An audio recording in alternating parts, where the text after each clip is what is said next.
There's a fluid phantom at our feet, whispering of things to come. The city is a sinking ship, like all the world. Sinkholes carved into the hull of this vessel, glimpsing at impending worlds below. How much longer can we float? Wetlands fading beneath us like a black boy's tapered edges, like his granddaddy's hairline, like a Kentucky mountaintop, say the whole world coming full circle. Say we becoming ourselves. Say we gonna be what we made of before we know it. Say the human body is 60% water. The planet, home to 7 billion human bodies, is 71% water. Say the apple don't fall far from the tree. The plankton don't crawl far from the sea. We, land dwellers, be mostly at home in society's riverine, come hearkening back to our aquatic beginnings like babes to the teat of mommy water that birthed us, gorging ourselves on our very source, and we are what we eat. You don't eat, you don't work. You don't work, you don't eat. But what happens when the fruit of your labor is a harvest of rot, is a gross yield of corpses? When the land is a body broken at the hands of capitalist greed, and the soil we toil seeps sickness into a river run red with the blood of the living. When the water tries to tell us its story, it chokes on itself. Can't speak beyond the uranium in its lungs, the sewage in its gut. Tries crooning a blues about the lead in its belly through its oil-heavy throat, but just gargles up a blackened mumble about the cadavers on its tongue, smothered in saran wrap, and we drink this water. And we speak this water, and we are this water, this sick body trying to heal itself, to envision a horizon beyond all this infirmary, but can't see beyond the floodlines, and our eyes leak water at the sight of lost loved ones whose bodies held too much of what the water did. Ask the San Juan River about Navajo cancer rates in Arizona. Ask a grandmother in Flint how much working class sweat it take to fill a number 2 pencil. Ask a mother in New Orleans with 3 jobs how many pencils it take to match the lead in her son's brain. Can he bubble in the answers to detest with telekinesis? Ask the asshole of this country what it got to say to the mouth. And through oil-rigged teeth, Louisiana tells Michigan we the same shit, just different toilet and texture. Ask an aquifer in Lake Michigan what its life amount to, and it say, ask Nestle. Nestle say, the water gives freely, but for you, it'll cost. The darker the skin, the higher the premium. Black Lives Matter and such. Ask 10,000 black homes in Detroit the price of they dried up pipelines in a pandemic, at least the cost of our skins, they say. Ask the broken land what the endless sea costs. Gulf Coast say, see my cracked jaw and receding hairline. Florida opens its mouth, a banshee unleashed, all blackened gums and muted screams. 1.4 billion in receipts fall out. Say, see 25,000 sinkholes in 10 years. See 27 purchased politicians dangling from dollar sign nooses. See the ground pummeled back into its source, the land, a cracked jaw threatening to swallow us whole. Watch it sink like falling stock and employment rates in a depression. Watch sorrow fill the streets, disguised as bravado and rage as the sea rises like a people tired of the weight on their backs sprouting wings, feathered by the water protecting keepers of this land. The world's on fire, they say. Whisper beneath our feet, say, don't worry. The water's coming. The people too.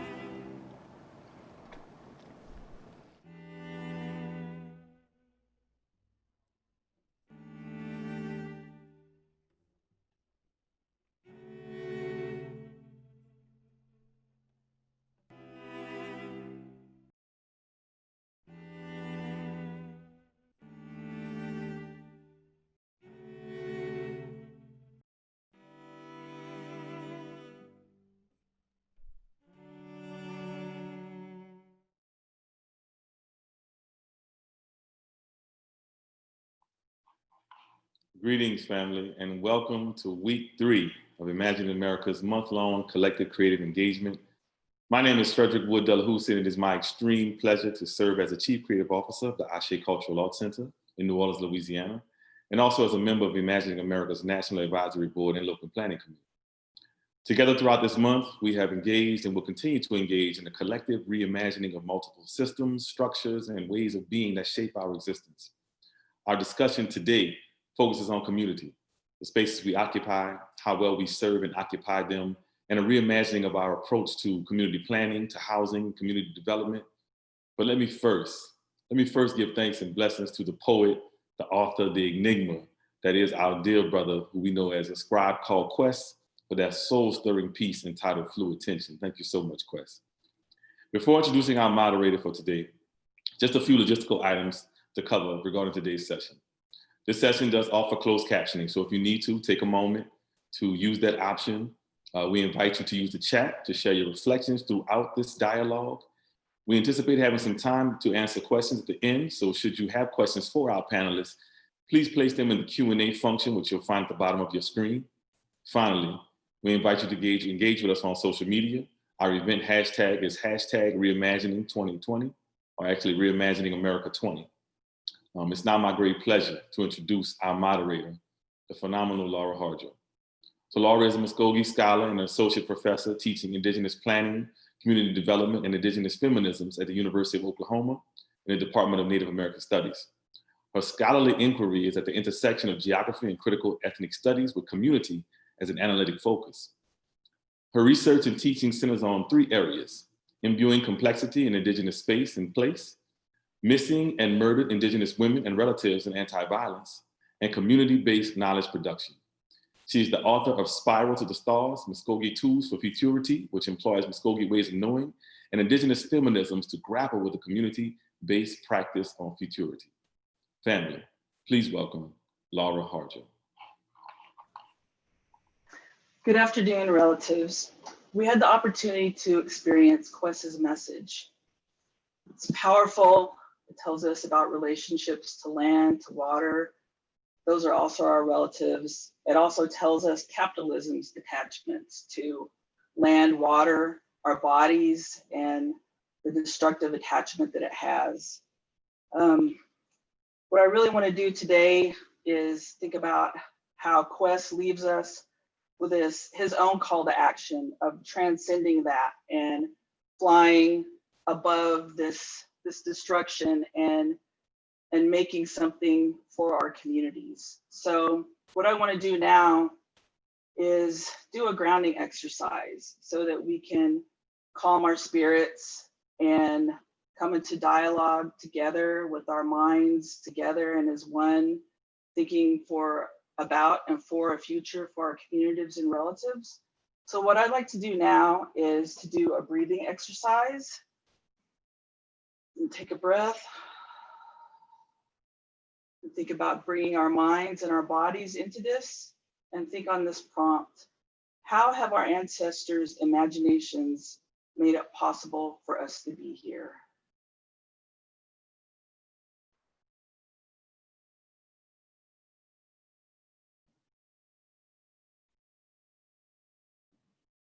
How have our ancestors' imaginations made it possible for us to be here? Quess mentions full circle. We're going to come full circle with this dialogue today, thinking about our ancestors making it possible for us to be here. And we're going to end with how are we going to be good ancestors to our future relatives? So with that, what I would like to do is turn to my other panelists and have them introduce themselves to our relatives that have joined us here today.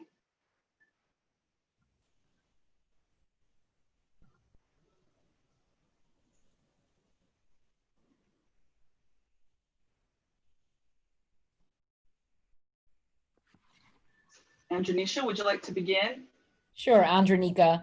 Oh, I'm sorry. That's okay. That's okay. It's Andreanecia Morris, and I'm with a group called, I have a couple of hats here in New Orleans, Housing NOLA, the Greater New Orleans Housing Alliance, and Housing Louisiana. Thank you. I'm just going to go in alphabetical order. Jay, would you like to introduce yourself?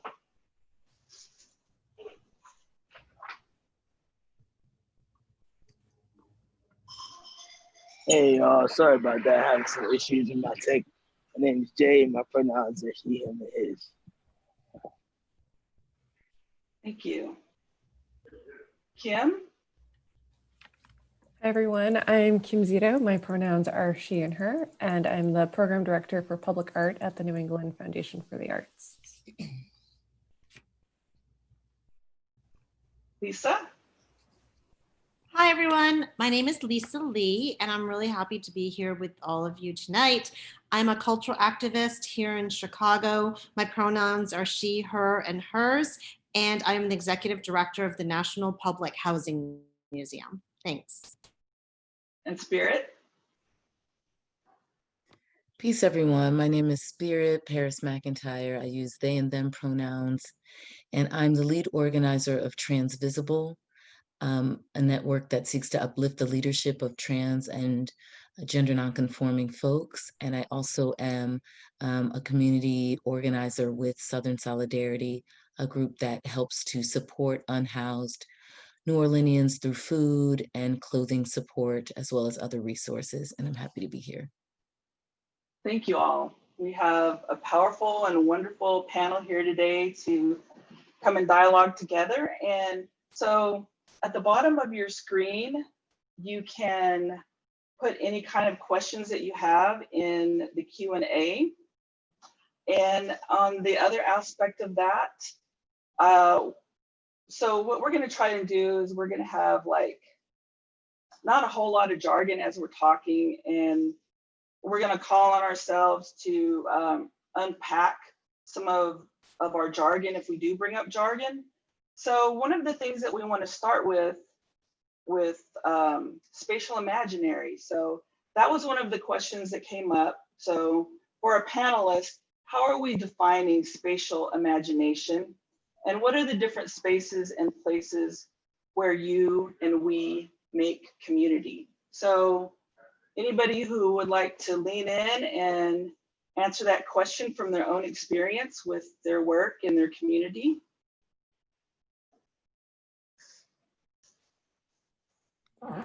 I'm happy to start if that's okay with everyone. Sure. Yeah, so my work at the National Public Housing Museum is fighting to preserve, interpret, and propel the right of all people to a place called home, to fight for housing as a human right, which means understanding and challenging the long histories of forced displacement of peoples, including Indigenous people from their native homelands, to people from public housing, around urban renewal policies, to the forces of gentrification that make it possible for people to afford to live in their neighborhoods. And so while I usually think of my work as dismantling sort of the pillars that support white supremacy through sort of the principles of imperialism, sexism, or capitalism, when we were talking about this plenary, I realized how much these pillars of white supremacy depend on limiting our spatial imaginary in order to divide us, whether it's sort of through border walls and nation state barriers, or the traditional divides of domestic and private space from public and political space, or in the terms of racial capitalism and the work that I do around housing insecurity to show how the great disparities of wealth and economic injustice are directly attributed to the unjust ways that space has been imagined and distributed since the founding of our nation. And so just very quickly, I'll say, like, for example, there are 46 million white adults today who can trace the origins of their family wealth to the Homestead Act of 1862, this bill that gave valuable acres and acres of land for free to white families and expressly precluded participation by Blacks. This is something that George Lipschitz writes about so beautiful about the spatialization of race and the racialization of space. Or how 70 years later, the Federal Housing Act distributed federally insured home mortgages to whites in directly discriminatory fashion through systems of redlining and blockbusting that all depended on racist divisions of land and space that excluded Black families from opportunities, and then turned around and then did predatory lending practices to push African Americans into particular neighborhoods. And this is something that Keeanga-Yamahtta Taylor really writes beautifully about in her book, Race for Profit. And so even as though many of these policies were overturned in the civil rights era, like these sort of policies that limit our spatial imagination and are sort of formed through race and racist and discriminatory practices, they've completely shaped our neighborhoods today and our ability to succeed in education, to build businesses, to like put food on our tables. And so it's really important, like for me, to grapple with how has all the systems of oppression actually work to stop our spatial imaginary. And just two more sentences, I'll just say that, the spatial imaginary that I'm really interested in is that, sort of movements like third world solidarity movements of the so-called darker nations, where people have reached across spatial boundaries to build power against global capitalism, or the contemporary abolition movement, which is unleashing imaginations about a world without prisons. In Chicago, the Cook County Jail occupies 96 acres of land, 8 city blocks. And what could we do with this land if it wasn't actually prisons? And then finally, as a cultural activist and historian, I've never really understood time as a straight arrow and have been really influenced by Afrofuturism and the work of Sun Ra and orchestra, who ushered us from one musical planet to another, who've asked us to think and act beyond the confines of what's nearly ascribed as our place in society. So for me, the spatial imaginary occupies all of those things. Okay, thank you, Lisa. So how are we defining spatial imagination? What are the different spaces and places where we make community? So would any of our panelists like to weigh in on a concrete example of how they conceive or think about a spatial imaginary of their community? What does that look like? So I'll go next. Thank you. Thank you. And so one of the challenges with, particularly as I work in housing and my role, and I didn't talk about that because I knew we were limited on time, but one of the things that we're trying to work on is we believe that we can create a system that makes sure that housing is even more than a right, that it's a guarantee in New Orleans, that it is actually possible to do that, particularly in New Orleans because of spatial imagination, how we have constricted ourselves here in New Orleans extraordinarily as a community of color that still is practicing and trucking and unfortunately respectability politics run amok. And how that poison is soaked into everything as it relates to housing. This was a community before Katrina that had the 6th largest housing authority in the country. And that allowed us to imagine, along with the crack epidemic and the disinvestment in this community of color and white flight, it allowed us to imagine that public housing residents were somehow the enemy. And that they somehow, these folks who were some of the most vulnerable at that point because of urban warfare, not crime, but the urban warfare practiced by what Ronald Reagan did with trickle-down economics and juxtaposing the worthy poor and the welfare queen and dropping those stereotypes on these communities, what that did to those folks and how they have struggled to battle that back. 2 weeks ago, I was on a radio show locally with our local Black-owned radio station where someone suggested that public housing was unworthy of returning, and that any community, and this was an African-American man who suggested, and when I said, well, and he laid out his reasons, the crime and all of the stereotypes with no context. And again, it's how we wrestled with that. Last week I said, and 2 weeks ago I said in a meeting where a young African-American man, an engineer, exclaimed that he did not want poor seniors in his neighborhood, and that he was not racist because he was Black. And so what we have done is imagine space and imagine that public housing and housing subsidy somehow create a different kind of Black person, and that it's okay for us as African Americans who don't live in public housing to treat those folks as other. Even now, you're talking about a conversation that I had in the last 2 weeks. It is October 2020. We talk about what's going on with Black Lives Matter, and apparently what's happened is Black Lives Matter unless you live in public housing.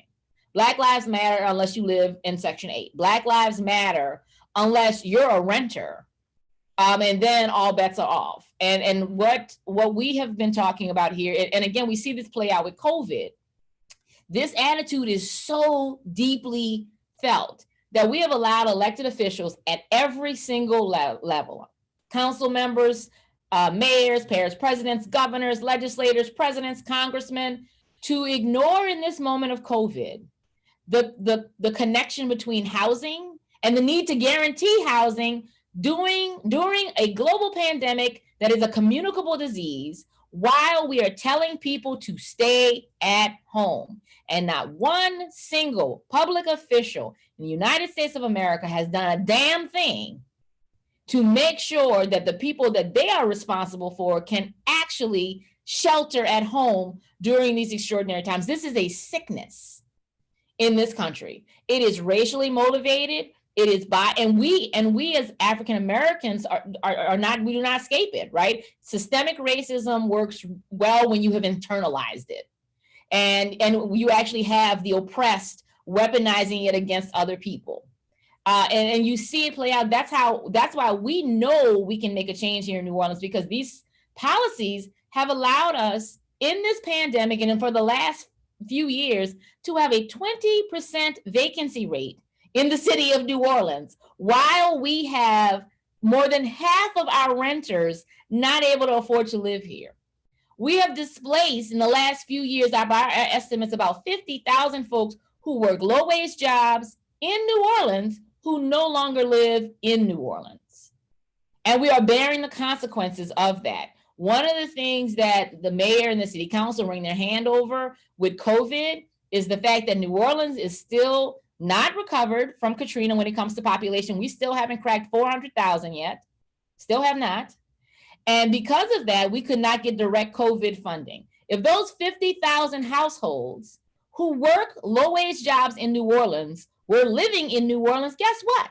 We could have gotten our own direct COVID assistance. So, but we don't think about that. We just we continue to marginalize these folks and to treat them like trash and not stand up for them and slit the throat of this beautiful city. So that is how, that's a little literal with spatial imagination, but I'm a literal soul. So Thank you. I appreciate that, sort of laying out this idea of there kind of these splits or divisions in the community around like folks living in a respectable space and folks living in not respectable space, which there shouldn't be that divide, right?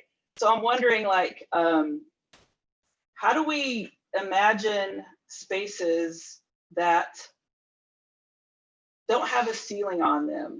How do we begin, like, through our work? I guess that's kind of where this question is sort of going to, is that there's a spatial imaginary that is sort of directed by a white spatial imaginary, but what does a Black spatial imaginary look like? What does a Black trans spatial imaginary look like? What does an Indigenous queer spatial imaginary look like? How can we think of like those places so that we don't even have a ceiling on it and we can begin to imagine that? But I'm kind of curious, like, how folks bring their work to that and think that through. Like, does anybody kind of want to like lean into that question and talk to your work about like maybe how you create spaces of healing or joy or deploying the desires and dreams of your community? Does anybody want to sort of like speak to that aspect too of spatial imaginary? Go ahead, Jay. I saw you hop off first. Go ahead, bro. Appreciate you, Spirit. Yeah, I've been thinking about this part of the question, I think, since you asked it before, and just kind of where that imagination, I think that ability for folks to really think outside of a lot of the comforts that a lot of folks who are in our communities, who are Black, who have maybe experienced housing insecurity themselves, who also, are able to get to a certain point to kind of like disassociate from that or differentiate themselves from folks who are still struggling. And a point I wanted to uplift specifically, where I think where I've been pushed to imagine the most is when I've not had, right? So like, and when I've experienced homelessness or housing insecurity, where I found community and where I found space, I think is what this question kept bringing up for me. And it's always been folks who are Black trans people, folks who are survival economy folks who are undocumented folks who don't have a lot of the luxuries I think that a lot of us don't have to think about on the daily basis, where I've seen that imagination thrive as to how can we still create space and community together. Like if we don't, like who do we know that has a crib? If nobody has a crib, like where can we find spaces that are safer than where we're at right now? Like maybe us being together is more, like is better than us just being out here. So just also thinking about where we have to look as community, of course, is to folks who are experiencing houselessness, housing insecurity, who have those experiences, and especially those who are continuing to reimagine like what space looks like, what like community looks like. And I think the folks who I'm most directly in community with are the folks who I look to that for. So even when I think about the people who I'm closest to in community where I live, like I live in the Ninth Ward. And so, I think about the old head that lives next to me, that's a welder, who's working, for himself, and also like how I can push him to think about folks who aren't able to work. And so also us having to push each other, I think, in the folks that we're in community with, to think about our social responsibilities beyond the ways that we think about them now, right? Like thinking beyond ourselves, how are we responsible for each other's thriving, and where we have to look to folks who have the expertise and experience to be imagining outside of what we're used to relying on, and a lot of that being the state. Yeah, I appreciate that, Jay. It's really this idea of like, how are we responsible to our kinship network, and our kinship network not just being about our blood relatives, but like our neighbors, human, more than human kin, and that aspect of it. And I really appreciate you sharing like those ways that people are making it, like, right? Because we've always been kind of making it and flying under the radar, but I appreciate that. Spirit? Yeah, thank you. Thank you, Jay, for that. In terms of even thinking about spatial imagination and that last question that you asked, Laura, it has me thinking about capacity, and I'll connect it to something. Andreanecia, that's not right. I didn't say it right, did I? I'm trying to make sure I correctly pronounce your name. Was that right, Andreanecia? Andreanecia? Andreanecia? Yes. Okay, great. You got it. Andreanecia, okay, great. Is really thinking about, for me, it feels like the space of building our capacity versus leaning into fragility, right? Because what I heard when you were talking about this Black person that would have the nerve to be like, not that kind of Black, like you are that kind of Black. That's the lie. There is no separation. There is none. Between your Black and my Black is Black, is what it is. And so, which is the game of just like splicing us up. And so I really think about like, where, for myself specifically, where am I leaning into fragility, right? Because fragility will have a whole lot of nonsense come out of my mouth, right? Fragility will have some very whack stuff come out of my mouth because I'm behaving in a fragile, from a place of fragility that is not real. It is imagined, it is fear-based, versus like spirit, where are you building your capacity to think about others, your capacity to be inclusive of others, your capacity to be less oppressive, right? Because the messaging of white mediocrity, which is what it is, it's not supreme. White mediocrity is that I get really fragile and then be like, oh no, I don't have any power. Oh, I can't think of it. Oh, what about, And it's like, really? Like, that is so fragile. Lean into capacity. And so I think for me, in terms of thinking about the spatial imaginary, the spatial imagination is really like, how can I continue to build my capacity that allows me to move even farther away from fragility, because fragility is super harmful. So, in some of the communities I find myself in, and choose to be in, it's like, I will watch people who have historically have had more power than I do lean into this like, well, oh, I didn't know what to do. I'm like, did you see a problem?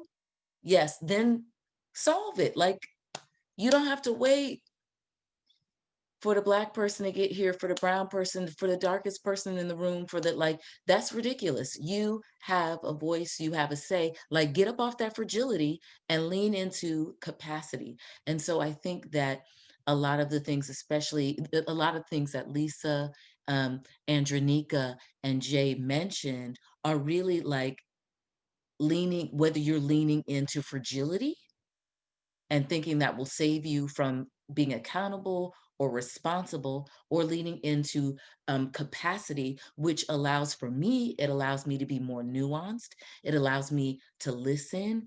It allows me to check myself and be accountable, and be more accountable. And it allows me for greater compassion when I lean into capacity versus like fragility. So that's what I think about in terms of spatial imagination.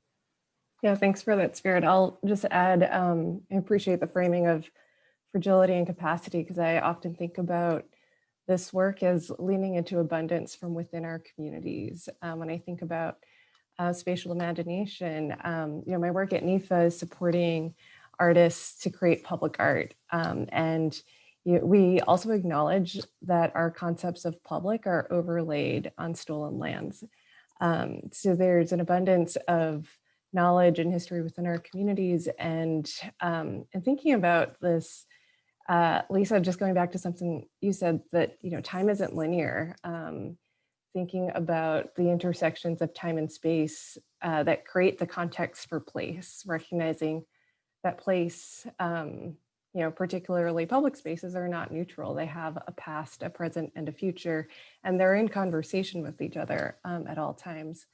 And thinking about artists, oftentimes artists are, over here, and, we're not thinking about artists when we're thinking about housing. We're not thinking about artists when we're thinking about public health, but actually, artists are humans that have intersectional identities that overlap with all of the injustices that are taking place in space. And so in our work of supporting artists to reimagine our public spaces, we're really asking artists to think about that intersection of time and space, that we're talking about, healing the history of place, remembering that genocide, slavery, redlining has all happened here. We're talking about manifesting more just realities today. One of our co-conspirators here in Boston is the design studio for social intervention, and we've been talking a lot about spatial justice. Who has the right to be, thrive, express, and connect in public space? And Lori Lobenstein often asks, how do we make the normal strange? How do we make these systems that weren't designed for our communities, that are benefiting a few at the top, how do we make these strange? How do we question them? And part of that is, how are we fostering and conjuring more just futures into being? And sometimes that's the role of the artists and the creatives in the process, to help us embody, experience, feel a different way of being in these spaces, so that we can actually imagine different futures for our communities. Thank you all for that. Yeah, definitely, like, this aspect of what I'm hearing is, I don't know, it's like, kind of, to use Spirit's words, the splintering of our communities predicated on all of these sort of isms, right? But in Indigenous kind of feminisms and like Indigenous sort of queer thought as well, it's this idea of, like, how do we kind of include everybody? How do we really look to the knowledge in the community that there's all this abundance that is right here in front of us? So, like, I really love that we had this whole spectrum of thinking about that. Would you like to weigh in on that?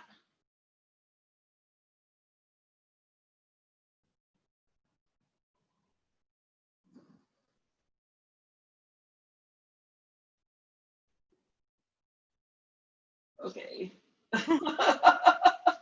So Can I add one thing, Laura? absolutely, absolutely. Yeah, I was just thinking also about my work at the museum, which is a space, which is a 501c3, a nonprofit, right? And I love what Kim and Spirit were sort of talking about how to like make what we assume to be normal strange. And there's a kind of way where we assume that the 501c3 is sort of like the good guys, right? But like we all know that, you know, 501c3s like museums and schools and churches, they also just have, you know, they don't pay taxes on the space and aren't putting into the community in the same kind of way. And, you know, for us as a museum, we realize when we're talking to public housing residents and we're like, well, we're a nonprofit. And many people are like, well, we're not really interested in nonprofit. Like, we're interested in generating some wealth for our communities. And what does this mean? And so for us, it was like really needing to challenge the space of the museum as a kind of neutral space, as Kim said, and say like, well, maybe we need to have a community benefits agreement with the neighborhood that reimagines sort of what our space in the community is, you know, and how can we actually contribute to wealth? So at the National Public Housing Museum, for example, the museum store, which is the place where you generate the most earned income, is a co-op, which is actually owned with public housing residents in order to actually generate wealth and redistribute it in a kind of solidarity economy. And it's sort of like, you know, we had to blow up our notion of what we understood a museum and a nonprofit to be in order to create that structure and the sort of board for the store and all of that kind of thing. But it like demands that we challenge the normal institutional description of what our space is in order to have that kind of imagination so that it can benefit all. That's right. That's great. I love that. Solidarity economy. Mm-hmm. Hey, Wood. I was having a moment with my video, couldn't get it to turn on. Sorry about that. Sure, it's fine. No, I think, you know, everyone has had such inspiring comments. And, you know, for us, you know, in New Orleans, I think that we have really, and this is really not just, you know, of course, for just New Orleans, but the pandemic, you know, well, let me say this. Social injustices and systemic racism has been the pandemic that, you know, folks of color have never been able to escape. Right? So we continue to look for a vaccine for that for the expanse of time. And, you know, the pandemic has really, you know, taken a moment, as Andreanecia mentioned, to highlight those things for our capabilities as a people and as a community as well. So when we talk about, you know, imagining and reimagining our space inside of this moment of, you know, immense reckoning with our country and with our world, you know, I think we have to be, you know, socially charged, and it has to be a moment where we look at each other in a different light and a different perspective, where we can join not only in our, you know, we often join in our misery and we preach to the choir, but we can also join in our moments of triumph and coming together to rise above this and really think about if, you know, as we mentioned in the call, in tumultuous times, and the theme, you know, if the pandemic is a portal, how do we want to be on the other side of it? What do we want to look like on the other side of this moment, right?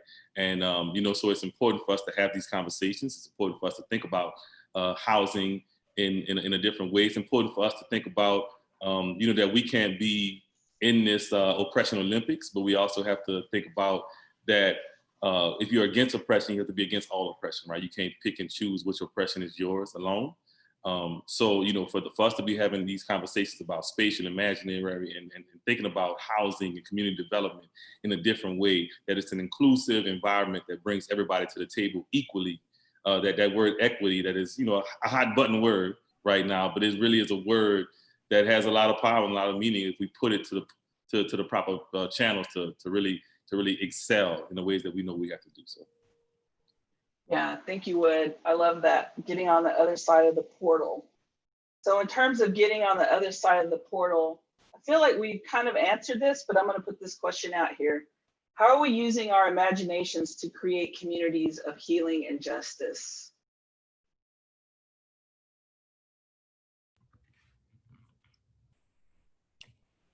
So I'll step into this one.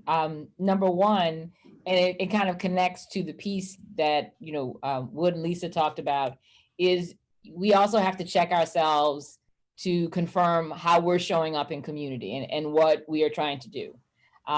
This doesn't have to be for everybody, but it is my intention that I will not have this job in 5 years. That's what success looks like, one way or the other. And that doesn't mean that everyone needs to do that. There are a lot of nonprofits that will always need to exist, particularly in a system that guarantees housing. People will fall on hard times. So there's got to be someone to help with that. That's ending housing insecurity is not some naive fantasy that doesn't require maintenance. It's a new system. It's an equitable system. But once you change that, right? Once we advocate for that, then why am I still here, bringing this energy, right, to the fight, right? And not everybody's ready to do that. And not everybody's willing to do that. The status quo works. It doesn't work for the majority, but there are people who are decision makers, who are influencers, who it does work for. And they have a vested interest in perpetuating it. And they have, they are nonprofits, they are churches, they are good guys, they are elected officials. It would be really easy if they were just all developers. And again, you got to point to COVID to know that. You know who's who, and we work closely with developers and landlords, good ones who understand this. Everybody and their grandma been ringing my phone off the hook for the last 4 or 5 months. Good developer, bad developer. I got developers who walked away from our work because they didn't like that we were going to tell them that they needed to meet certain standards to house the people of this city. And they didn't want to be told what to do with their property. And they call on my phone because no one's talking about getting them paid except us. Because we know that during COVID, everyone must have housing. And that means these landlords have to be paid, period. There is no other way to make that work. If we simply cancel rent without making sure, and all the cancel rent, the advocates who've been talking about it nationally are talking about canceling rent and meeting the obligation. It's only been, frankly, the folks on the right who have insisted on mischaracterizing that argument. But it's so, and again, it's what the policies that we've been putting out there, frankly, from the Trump administration, the CDC eviction moratorium pauses rent and will have tenants owing anywhere from 6 to 8 months of back rent come January. And if they don't have it, which it's unlikely they will have following them eviction records for years that will stop them from finding new apartments, from buying a house, and there will be a millstone around their neck. And we saw that in March and said, no, we need to have funds to pay this. But no one's listening to these developers. No one's listening to these landlords. I know for a fact that these are people who have the phone numbers of governors and parish presidents and mayors who write checks, and they are not being heeded. Why? Because they're now talking about what's best for those people, for the people they commoditize, the trash that they have been hired to warehouse. And now they're advocating for this. And the people who they have helped teach that these people are not worthy, just like, oh, they're not, don't worry about it, you'll be okay. We'll take care of you some kind of way on the back end. And that is why we can work with everybody, no permanent friends, no permanent enemies, but as long as you're clear about what your objectives are, as long as you're clear about what your outcomes are. And the minute we start trading access for impact, and again, that's what's so key to a lot of this, particularly with housing. You don't want to criticize the decision makers who evaluate your tax credit application, because if you make them mad, they hit you with a couple of points and then you can't get this. That's why these systems have to be transparent. They have to be automatic, and these precious resources need to be more justly allocated. And the nonprofits and partners have to own their responsibility in this. They have to own it. They have to risk not being in business at some point, because the new model it should need all of us. Thank you for that. So it's kind of like I don't know, I've heard it called kind of like the nonprofit industrial complex. How do you keep doing work that's going to keep you in business and keep the money coming in? So it's like nonprofits being invested and banking on people like being poor and in need, but sort of like at some point, the just thing is to work yourself out of business, right? So yeah, I appreciate that. So anyone else, how are we using our imaginations to create communities of healing and justice? What does that look like in your experience with your work? Creating communities of healing and justice.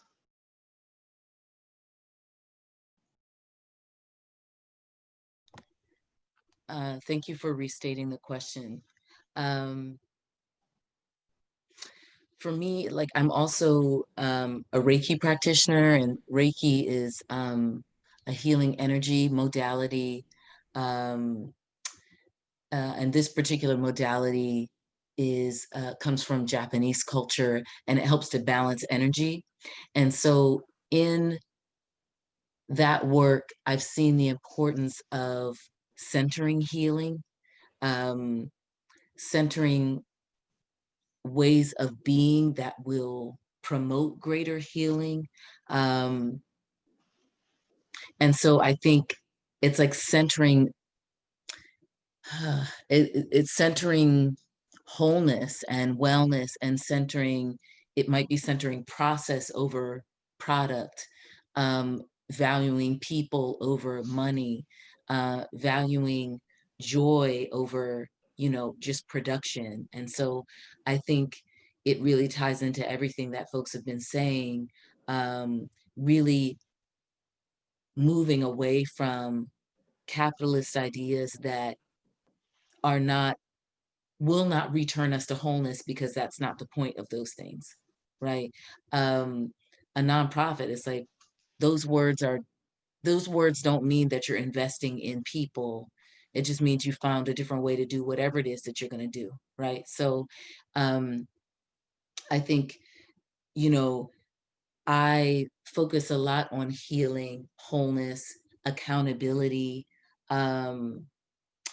trying to be transparent and honest in my work and in work with others, and also, you know, engaging and asking folks I work with questions, so that we're collectively working together, so that there's investment, and it's not just like, oh, well, this is just like Spirit's idea and we're just here as like dressing, right? You know, it's like, I want to be in exchange, in collaboration. Like some of the work that I do with Southern Solidarity, which is some of the stuff I'm doing right now. So as I'm talking to y'all, I'm wrapping clothes, because we have closet card tomorrow night, which means we give out clothes and hygiene kind of things. So, you know, in terms of thinking about that work, it's really like, how can we do this? How can we do this better? Oh, you have a way of doing this? Like, bring it to the table. Like, this is not, like, we don't keep our cards to our chest and then like, oh, I thought of a better way, but I didn't say anything because it's, you know, because I wanted to just hold it against y'all, or, you know, these ways that we can be trained to not be integral and not listen to other people's ideas, or, you know, so so in some ways, those ways of being, where centering wholeness, healing, centering also vulnerability, like those feel like ways of building greater imagination, so that it's like, oh, this is a space where I can be vulnerable, where I can ask questions, where I can be wrong, where I can try something, where I can succeed, where I can fail and learn. Just feel like they allow for such spatial imagination, as opposed to everything is mapped out for you. Don't ask any questions, just do what we said, you know, like, I'm the boss and you're the, you know, like the minion, and that's how it goes. So I really think that building greater spaces for creativity, that focus on healing, will lead to justice, will lead to everyone being invested in the outcome. And so if everyone is invested in the outcome and everyone has an opportunity to invest in the work, invest in the thought, invest in, just where people are valued, that something really beautiful comes from that. So those are my thoughts. Yeah, thank you. I love that. I mean, I feel like what you just talked about really speaks to the title of the session.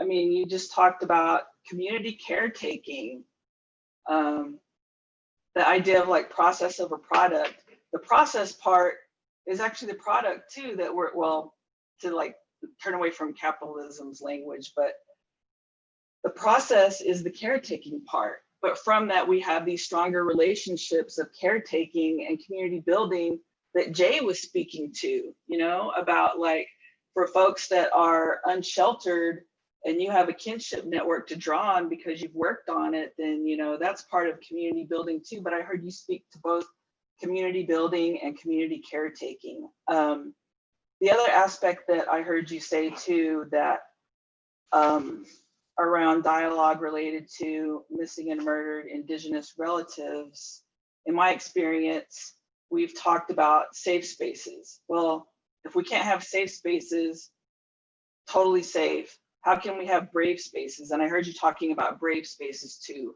where you can be vulnerable, be in dialogue and sort ideas out and concerns and come together like in a participatory way.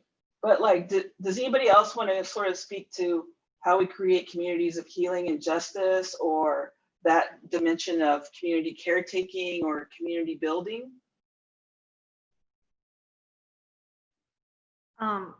I could say something, but I also want to make sure that, I don't know if Kim has something she wants to add first or anything.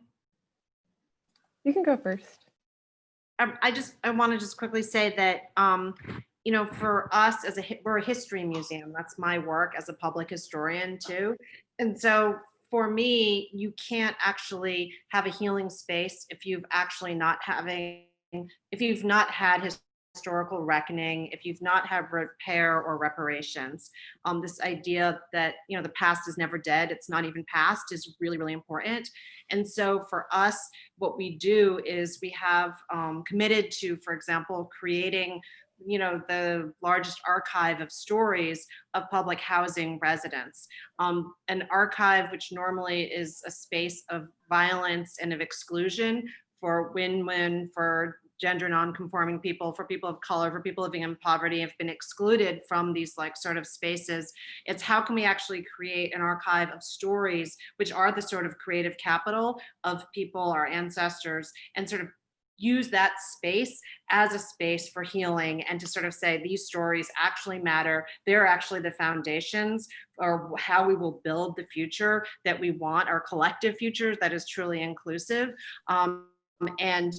It's something that I really learned from like the good people at Ashe and Mama Carol Biebel, this sort of idea that storytelling is the foundation for our future. It's the shortest distance between two people, and that like the relationship between storytelling, the giving of accounts, and moral responsibility, accountability, and then like also thinking about wealth and distribution of wealth and sort of fiscal transparency and like sort of the counting of money is like all linked together. And so for us, that's one way that we're trying to heal and really sort of advance a new kind of way of thinking about the space of the archive. That's great. Yeah, I was just gonna say the aspect of community storytelling. I'm sorry, I didn't mean to talk over you, Kim. We kind of intersected. But like the idea of surfacing community knowledge, I love it. I'm sorry, Kim. Yeah, I was just gonna say, I really agree with the idea of recentering on shared values, and moving away from goal-oriented. For us grant making, that when we ask artists in particular to predict the future, to tell us what the community impact is before they get out there, that we're really asking them to predict the future. We're rethinking, part of this work of strengthening what I like to call our imagination muscles is moving away from product and moving towards process and valuing process, and moving away from the individual, you know, the great idea of one individual that we put against all the other great ideas, to the collective. How do we, you know, value artists and creatives as co-conspirators rather than saviors or solutions to problems that are so much bigger than any individual. And one example in the work that we're doing right now is we decided to launch a grant during COVID that centers collective imagination. It's asking artists, particularly BIPOC artists, to lead or co-lead collective imagination teams on a journey of reimagining space. So we're asking them to partner with folks across sectors within their communities to think about what needs addressing, what needs questioning, what do we need to embody differently in our public spaces. And recently I was on an office hour call with someone, and he said, "This is wild, you're paying us to imagine." And I was like, yeah, that's exactly what we're doing. And I think rethinking, you know, the way philanthropy works, I think is also part of this work. Thank you, thank you. Jay, did you feel like answering this question? How are we using our imaginations to create communities of healing and justice? Or responding to any of what the other panelists said?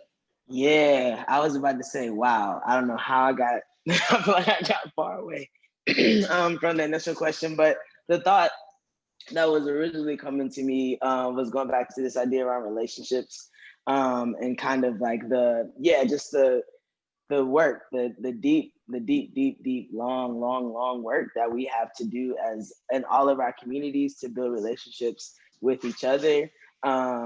And yeah, I've been taught, and it's been told to me plenty of times that, you know, we think a lot about the power that there is and how many individuals we have in the room.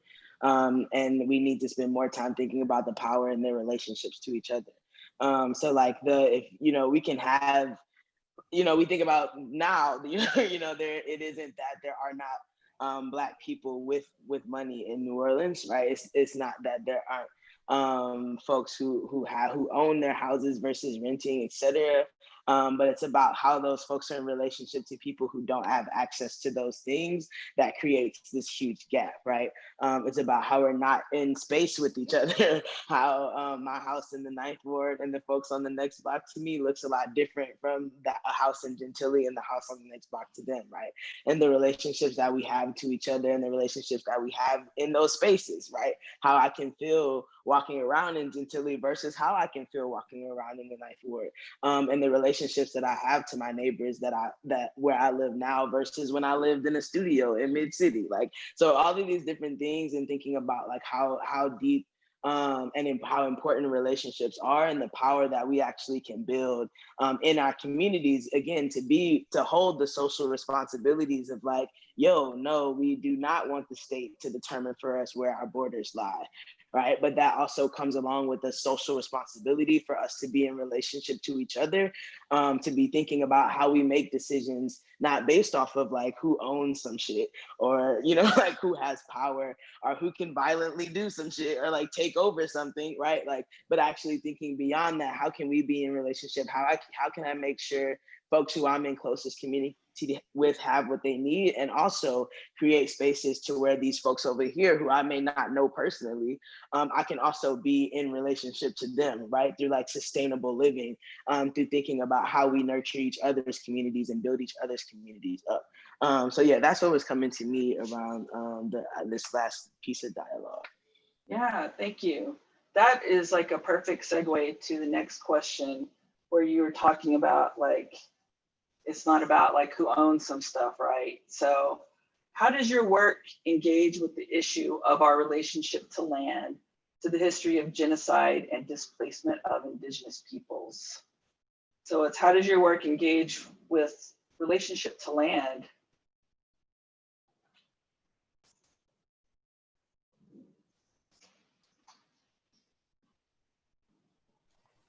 I can share about a collaboration that also came about during this pandemic. As many of you, if not all of you, know, that this year is the 400th anniversary of the Mayflower's arrival on our shores. And despite the celebration that were scheduled pre-COVID, our public art team really wanted to center Indigenous perspectives in this moment by focusing on Indigenous artists' reflections on art in public space today. And as the public art department at NEFA, we also recognize that our concepts of public are overlaid on stolen land. And so we developed this collaboration with two artists, Andreanecia and Elizabeth James Perry. And we jokingly said that this was going to be a takeover of NEFA's blog over the summer. And back in September, we held a virtual symposium highlighting Indigenous artist perspectives on the land, creating space in this moment, in this particular year, where, just an hour away in Plymouth, there were major public celebrations scheduled, celebrating colonization. And so how do we creatively take back space in large and small ways? And I'll just pop in the chat this collaboration so you can learn more about it. It's called Centering Justice. And I just popped the link in the chat.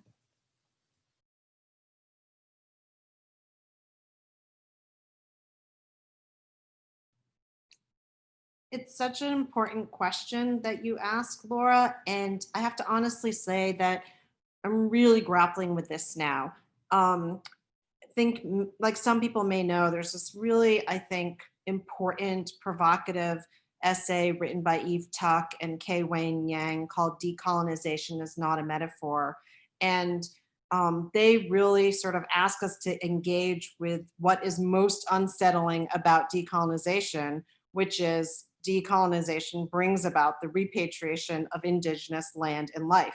It's not sort of a metaphor for all of these amazing social justice goals that we might have, like paying people great wages and bringing more Indigenous artists into museums. So like in the museum world, you might see signs all over the place saying decolonize museums, decolonize museums. But most of those signs are not directly engaged in the repatriation of Indigenous land and life. And so for me as a museum professional, it is really grappling with, like, what does it mean for us to want to decolonize the museum work, and how do we engage really with this question of the history of genocide?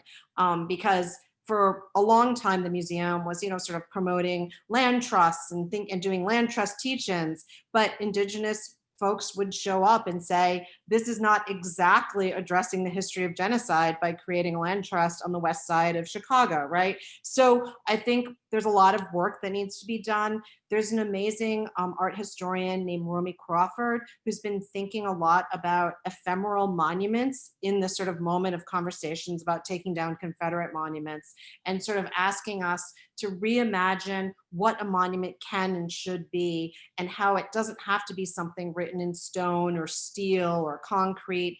And she has a beautiful section wondering if there's a potential to land acknowledgements as a form of monument, of breath giving. And like, if we were to re-engage with the land acknowledgement, not just as something that we do at the beginning of an event because we have to now because it's required for social justice, but like really breathing into it and thinking this is a way of creating a living monument, like how would that actually transform us in the process of us doing this work in order for us to find the solution of what it means to engage with the genocide that happened, So just really transparently, I think if I was responding to Tuck and Yang, I would say we don't actually engage in it at all. If I was going to metaphoricize decolonization, I would say almost everything we do is about that, about like metaphorically decolonizing the museum space. And so I'm really struggling with that now. Yeah, thank you for that. I was just in a dialogue on Indigenous Peoples Day about that, and we talked about land acknowledgements as a process, an ongoing process. And another aspect of it is, what are you doing right now to dismantle colonization in that space for those people that like you're acknowledging, right? So, and then another aspect that we talked about is that the monument, not as like the person or an individual, but the collective, and not as just the collective of people, but like, say for my people, we were moved, but our relatives are still there, like the plants, our medicine plants and all that. And how can that actually be a monument, like a garden of medicine plants in the area? So yeah. Did anybody else want to respond to that question?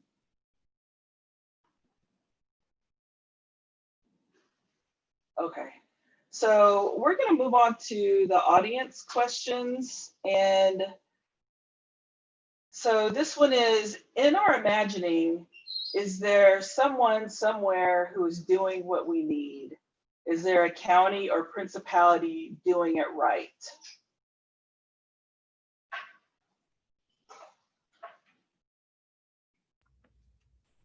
Anybody want to take that on after you have a chance to marinate with it? I'd love to just weigh in on the doing it right part. This question Okay. sounds like a setup. So I just want to name that it sounds like a setup, right? Because if there is someone doing it right, does that mean we should do what they're doing? Does it mean that we're then doing it wrong? So I think it feels like a setup. And so, and I'm not saying it is a setup, but it just kind of feels like that. And I think we get to consistently be like, what do we want to see? Like, keep leaning into imagination, keep leaning into vulnerability, opportunities to say yes. A beautiful friend of mine, Emmanuel Brown, has this land that he got in Covington, Georgia. It's like 8 acres. He's a Black trans masculine person. And just thinking about watching how he's curating the land that he's on, how he's thinking about it, how he's envisioning it as a space for other Black folks, especially trans and gender nonconforming folks, to be able to have land to come to have space where they can, just be and express. And it's been really powerful to just see like his generosity. He's just a very generous person, but his generosity with the land. And so that's inspiring to me. And I think that, yeah, so it's instead of like thinking about he's doing it right, and just he's doing something that's very inspiring to me. That's like, and it leans, he asked me a question and I really was like, am I going to lean into this, the abundance that he's offering me, or am I still like struggling in this place of fragility to take in the abundance that he's offering me? So just thinking about less about getting it right and more about places and people whose way of doing and being are inspiring me, or are presenting challenges. And so yeah, I'm really inspired by Emmanuel, Highlander Brown, Acorn Center for Restoration. And I'll chime in on that one as well, because I liked where Spirit was going and where they ended up. And I saw the poor person who put it in, it's not a setup, it's not a setup. And that's not what Spirit and I are getting at here. One thing that I want to add to Spirit's comments is you also need to be very careful about questions about who's doing it right, because that is an analysis of paralysis trap. That's also part of it that Spirit didn't touch on, that I wanted to lift up. If they had gone all the way, I wouldn't need to say anything. But that the Spirit left some room on the plate for me. And so you often hear that people say, "Oh, we have to study it. We have to study it." when the fact of the matter is that simple conversations, there is so much broken inside of community development and housing. There are the folks and they administer these programs and they don't follow the rules that they are bound by. I just had a conversation the other day about, oh, it's so terrible when you get a new mayor in, a new administration, and they don't know anything about CDBG regulations. And, you know, the HUD staff has to explain it to them. And there's this big game of, you know, moving the money around community development block grant funding that, you know, elected officials use as kind of a piggy bank for all manner of things. And that is what they are taught. Like, you're teaching the kids to the test. You're teaching them how to game the system. And what the HUD local offices often do is don't hold them accountable. Really great example of this in one of our parishes here in Louisiana, Alexandria, majority African-American community, just elected their first African-American mayor 2 years ago. Before that, they came to our notice because community members reached out to us and said, and this is like the answer to that question, because even though we're not doing it right here in New Orleans yet, our report card gave the city of New Orleans an F. We have everything that it takes to do it right. And we can certainly support community in designing and developing plans to hold their leaders accountable, to assess what they can do. So you do have people who can help support you in into taking that step. And so we went to Alexandria to support them.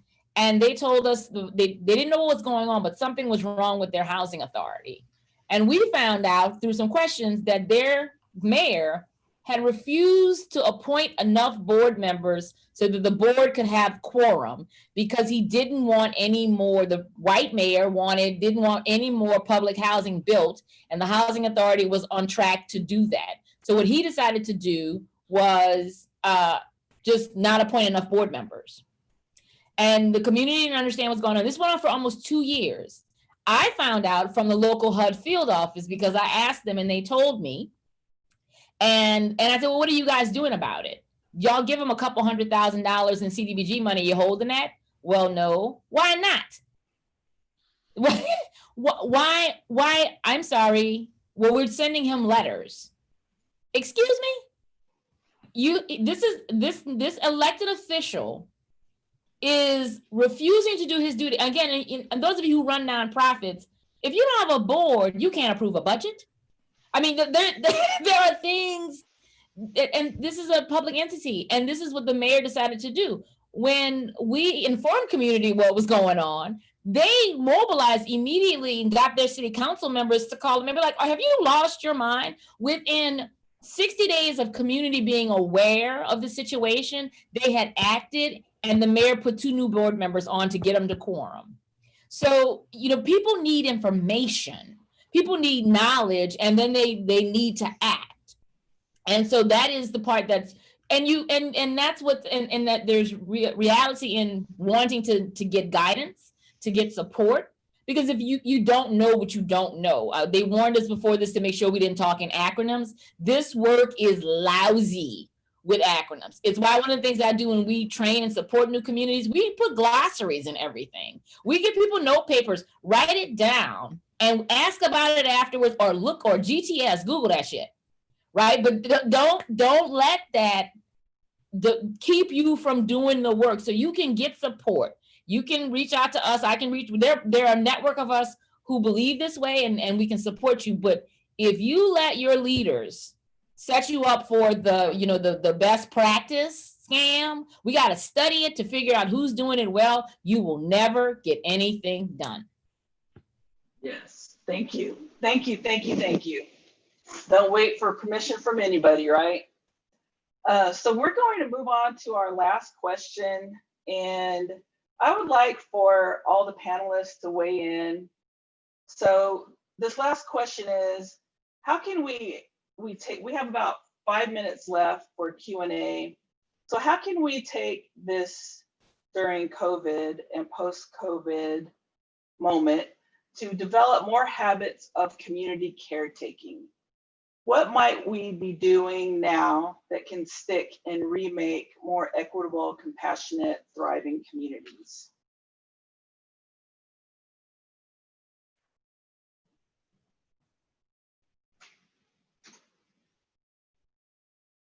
how can we develop habits of community caretaking? What can we do that's going to persist and create these spaces and communities that are equitable and thriving that we wish to live in? All right, I have a little answer which might be a tad unpopular with some people, and so that's why I'm gonna like blame somebody else for saying it, because I've heard it a lot from Miriam Kaba, who is a really wonderful abolitionist, and she sort of has a riff where she talks about how she doesn't believe in self-care. That self-care is something that really emerges out of sort of capitalism and individualism, and how we really have to reimagine this as forms of collective care. And frankly, if we like, I have a friend who has a disabled son, and she was saying, I would love to do self-care, but in order for me to do self-care, I need the collective care of my people to help me care for my son, so that then I can actually care for myself, right? And so there's a kind of way where I would hope that we can start to shift the language and include the self with the other in a community and start really thinking about what collective care means. And that would be, for me, really important.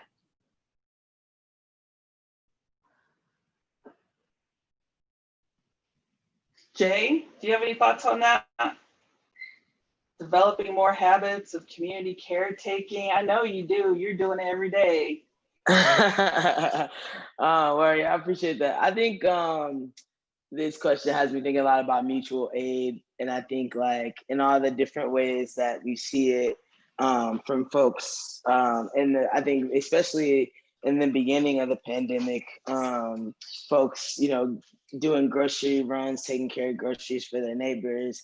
We saw a lot of different funds. I know Spirit was doing some great work with some other queer folk around the TGNC fund, the COVID relief fund, and a lot of this other where we a lot of other instances where we've seen folks be able to move a lot of work. I think specifically in this moment, move a lot of work that folks either didn't have the time or capacity for before COVID, or just didn't see possible before we got into this moment. And so I think a lot about that, and just things that we can continue to do, right? As we see the quote unquote economy start to open back up, and we see, states opening, we're on phase 3, whatever that means, like whatever these things mean, people are going to get sick and die, and they're okay with that. And they've been okay with that the entire pandemic, right? So I was just thinking about the ways that I should say I'm excited about the ways that I've seen specifically Black folks in this moment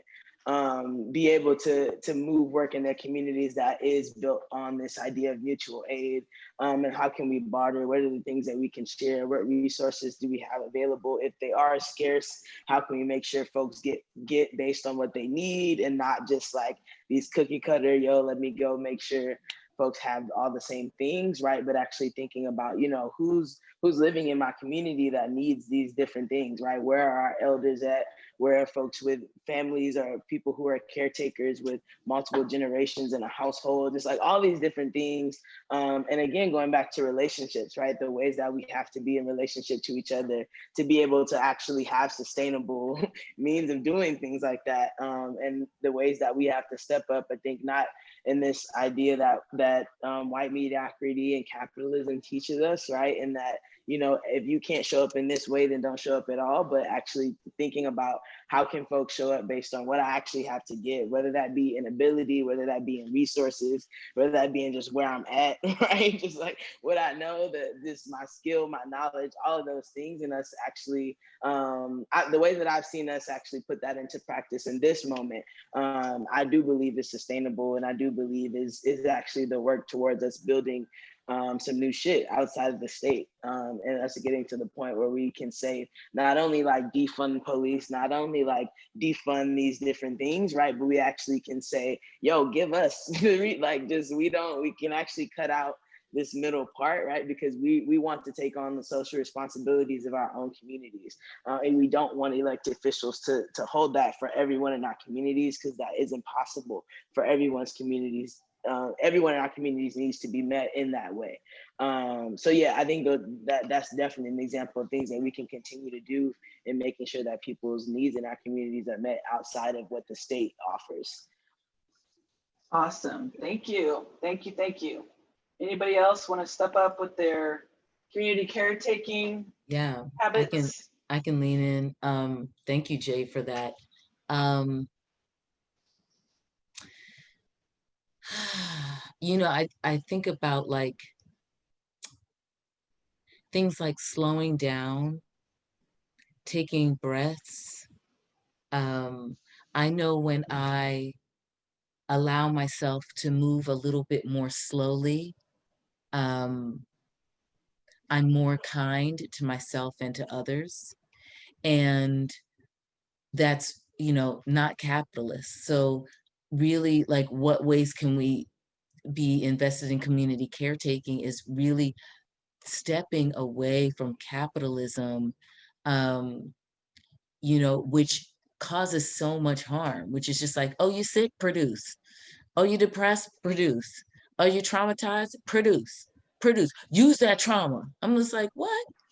Um, it's so really thinking about like slowing down and, you know, and supporting people in the slowdown, right? So it's like slowing down and not punishing anyone, like, oh, well, you didn't do it as fast as this other person. So there's a punishment that's associated with slowing down, right? Because if people weren't punished for slowing down, they would probably slow down. If it was like, boo, listen, look, your paycheck gonna be the same next week if you do half the work. He'd be like, I'm doing half the work. Boom, bet, right?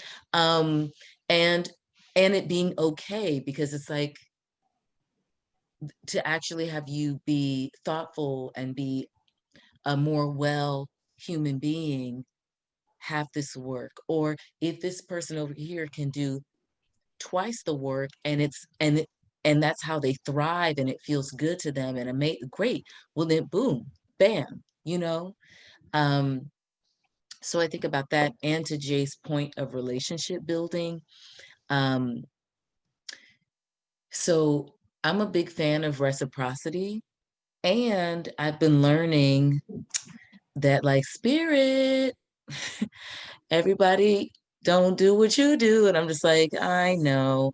And sometimes I'm just like, "Meh, meh." And sometimes it's also like, okay, so cool. Recognize that, where is the reciprocity? What does it look like? Okay. Oh, so person A, we've learned that person A, you're not gonna get the like the long arm of reciprocity. You might get to like to the elbow, or to just a little bit beyond the rotator cuff. Cool. So be wise about that. Be like, cool, right? Um, and so if I'm actually in relationship to people, and the ways in which they move and the ways in which I move, then I can make better decisions about I can be honest about that relationship and be like, okay, so spirit, this person I'm working with all these nuances. So what you gonna do? Okay, cool. So like, I think that relationship building also allows for me to be honest about what is possible and who it's possible with, right? Because even thinking about the term mutual aid, it's not always mutual in like, because the people needing the aid, or when you need aid, might be like, bet nothing's coming back, right? Maybe my gratitude is coming back, right? But it's like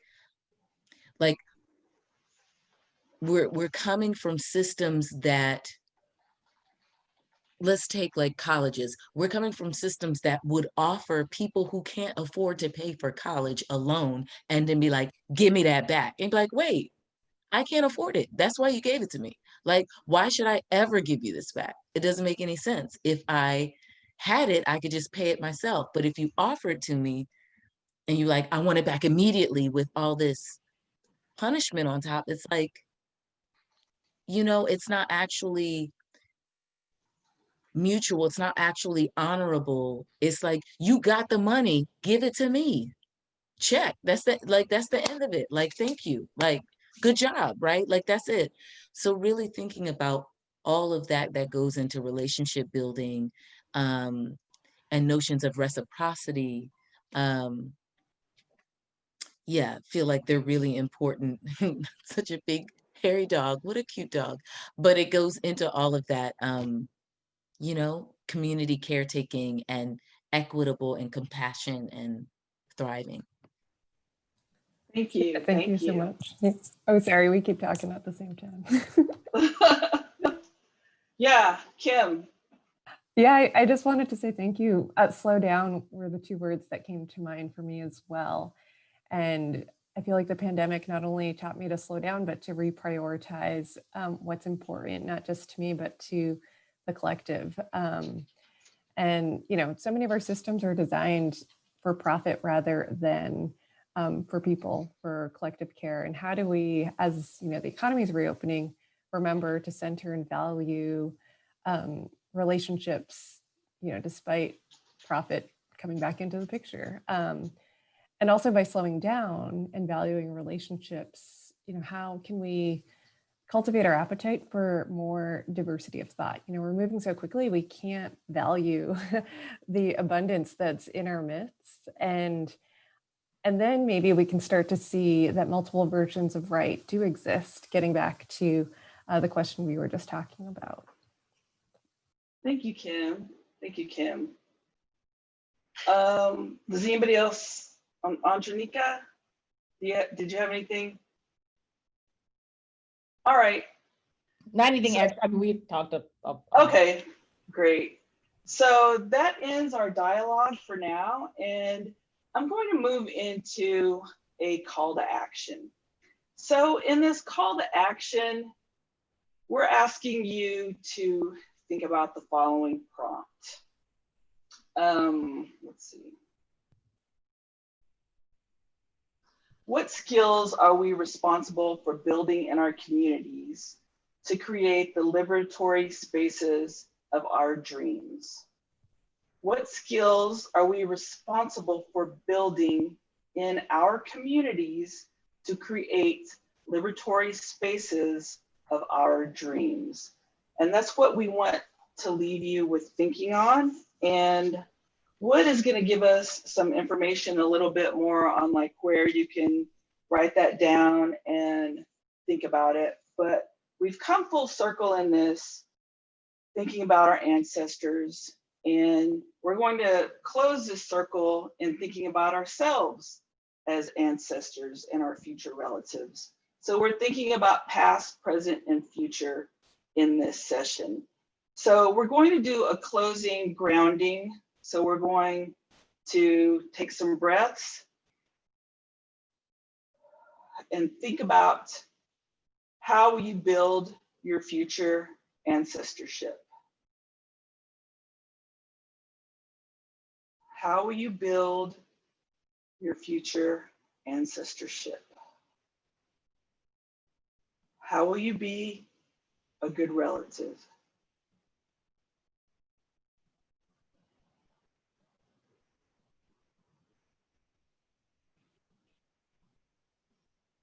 So thank you for joining us. I'm going to turn it over to Wood to close us out. Thank you, panelists. Laura. Thank you so much. Many thanks to Laura, Lisa, Kim, Spirit, Jay, Andreanecia, just sharing with us and providing us this opportunity to build community, and to all of our attendees for joining us in today's conversation. And again, for our call, right? What skills are we responsible for building in our community to create liberatory spaces of our dreams? And how will you build your future ancestorship? What an important question. We invite you to share your responses to the panelists' call to action by posting on social media using the hashtag Reimagining America 20. Please visit iagathering.org to get information on the entire collective creative engagement this year and upcoming programming organized by members of the IA Consortium and the 2020 Collective Creative Engagement Planning Team. I do want to point out that on Wednesday, we'll have a soup party, which will be hosted by the Imagine America faculty director, Erica Cole-Arenas, featuring soup, stories, and wisdom of Miss Mama Cara B. Bell and Daphne Muse. So that is definitely one you might want to join. Bring your own soup, bring your recipes, bring whatever you got, just come and have libation and fellowship with those folks. And then on Thursday, Join us for our 2019 Randy Martin Spirit Award winner, Arlene Goldbard, as she shares the high points from action towards crafting a new Works Progress Administration, so a new WPA. Arlene will be having that conversation. So until then, I wish you happy reimagining. And the best way we can reimagine right now is going to those polls, y'all, and getting out to vote. So take time to do all of that. Thank you so much, panelists. Thank you so much, IE team. And with that, I bid you good night. Happy reimagining.